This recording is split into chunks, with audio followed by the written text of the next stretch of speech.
ভারত সম্পর্কে বলতে চাই, প্রভু হওয়ার কোন চেষ্টা করবেন না, জনগণের বন্ধু হওয়ার চেষ্টা করেন। শেখ হাসিনার মতো হতে চাই না, আওয়ামী লীগের মতো হতে চাই না। যদি এরকম হই তাহলে আমাদের মহিলারাও শেখ হাসিনার মতো শাড়ি বদলানো শাড়ি নিতে পারবে না, এক কাপড়ে ঘুরতে হবে। এত ক্ষমতাশালী সুইস ব্যাংকে এত টাকা, যার পিয়নের 400 কোটি টাকা আছে, তিনি একটা শাড়ি হাতে নিয়ে যেতে পারেনি, পরনের কাপড় নিয়ে বিদায় হয়েছে। বিএনপি ক্ষমতায় গেলে আপনাদের সাথে বন্ধুত্বের সম্পর্ক থাকবে, কিন্তু কোন রকম ভাবে আমাদের দেশকে, সাধারণ মানুষকে, দেশের সম্পদকে এক্সপ্লয়েট করার কোনো চেষ্টা করবেন না। আমরা বন্ধু হিসাবে বসবাস করতে চাই। সার্কের প্রত্যেকটা কান্ট্রি আপনাদের বিরুদ্ধে কেন? ছোট ছোট দেশ, হোয়াট ইজ মালদ্বীপ, হোয়াট ইজ শ্রীলঙ্কা, আর আমরা 18 কোটি মানুষের দেশ।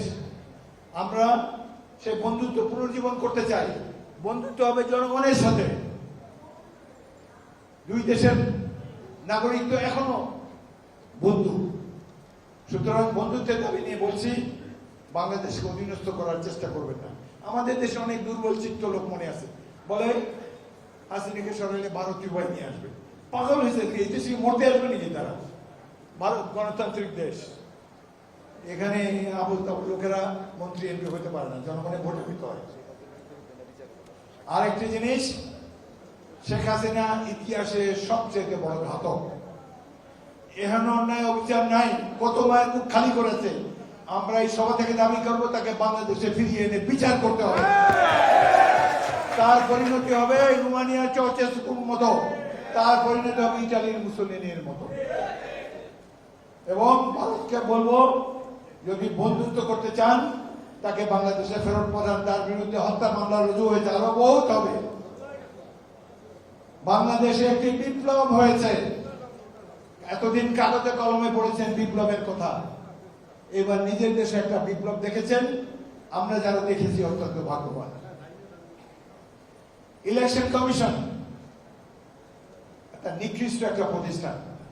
ভোট ডাকাতিতে শেখ হাসিনা এবং আওয়ামী লীগকে বহাল রেখেছে তারা। প্রথম দিকে প্রধান নির্বাচন কমিশনের ভালো ভালো কথা বলেছেন, বলছে আওয়ামী লীগ রাইফেল নিয়ে আসলে ভোটাররাও রাইফেল নিয়ে আসবেন। ভোটারে ঘরে ঘরে কি রাইফেল আছে নাকি? এত সুন্দর বক্তব্য দিয়ে পরে পরে ধীরে ধীরে এক নির্বাচনে বললেন যে দুপুর 12টার সময় ভোট হয়েছে 24%। তিনি একটা ঘুম দিলেন, ইলেকশনের দিন ঘুমায় প্রধান নির্বাচন কমিশনার, তিনি একটা ঘুম দিয়েছেন, ঘুম থেকে উঠে দেখে এটা 55% হয়ে গেছে। উনি ঘুম না দিলে তো এই 24%ই থাকতো। এগুলা কি ধরনের ইলেকশন কমিশন আমরা পেয়েছি এই দেশে? বেগম খালেদা জিয়ার সাথে 3-4 দিন আগে দেখা করতে গিয়েছিলাম, দেখি কথা বলতে পারেন না ঠিক মতো, তার কথায় জড়তা, হাঁপানি আসে। আমি তাকে চাঙ্গা করার জন্য বললাম, ম্যাডাম রেডি হন, ইলেকশন করার জন্য রেডি হন। সাথে সাথে দেখি চাঙ্গা হয়ে গেলেন। বলে বলেন কি? আমার বাবু বলেন কি? আমি তো এখানে সজ্জা এসে গেছি। আমি বলছি খালি একটা কলম আপনি রাখেন সাথে, যখন মনোনয়ন নির্বাচনের প্রার্থীর মনোনয়ন ফর্মটা যখন আসবেন, আপনি শুয়ে ঘুমায় খালি এর একটা দাগ দিয়ে দেবেন, ওইটাতেই 300 আসনে 290 টাকা। এই সরকার, এই মহান নেত্রী, সবচেয়ে জনপ্রিয় নেত্রীকে চিকিৎসা দেয় নাই। আশা করব শীঘ্রই আমরা তাকে বিদেশে পাঠাতে পারবো। তিনি পরিপূর্ণ সুস্থ হয়ে দেশে আসবেন এবং আগামী দিনে নির্বাচনের পরে এই দেশের প্রধানমন্ত্রী হবেন ইনশাআল্লাহ।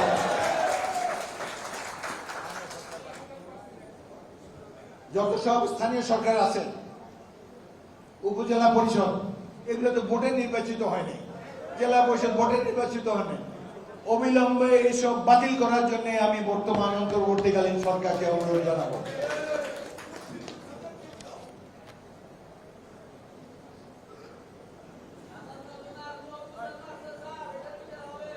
বিডিআরে যে হত্যাযজ্ঞ চালিয়েছে তারা, অনেক কষ্ট লাগে। সেনাবাহিনীর সেরা 57 জন অফিসারকে বিডিআরে পোস্টিং দেওয়া হয়েছিল। এদেরকে প্রতিবেশী রাষ্ট্রের ষড়যন্ত্রের কারণে এবং তাদের অংশগ্রহণের ফলে নির্মমভাবে হত্যা করা হয়েছে।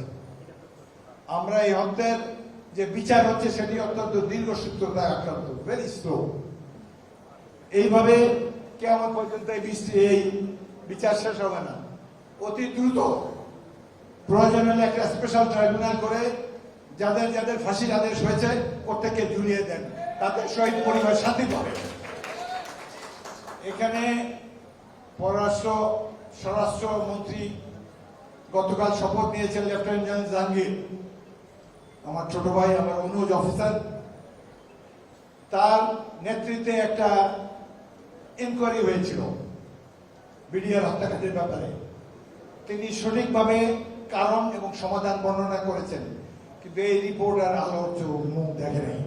আমরা চাই তার নেতৃত্বে প্রতিষ্ঠিত যে সত্য অনুসন্ধান রিপোর্ট সেটি জনসমক্ষে প্রকাশ করা হোক।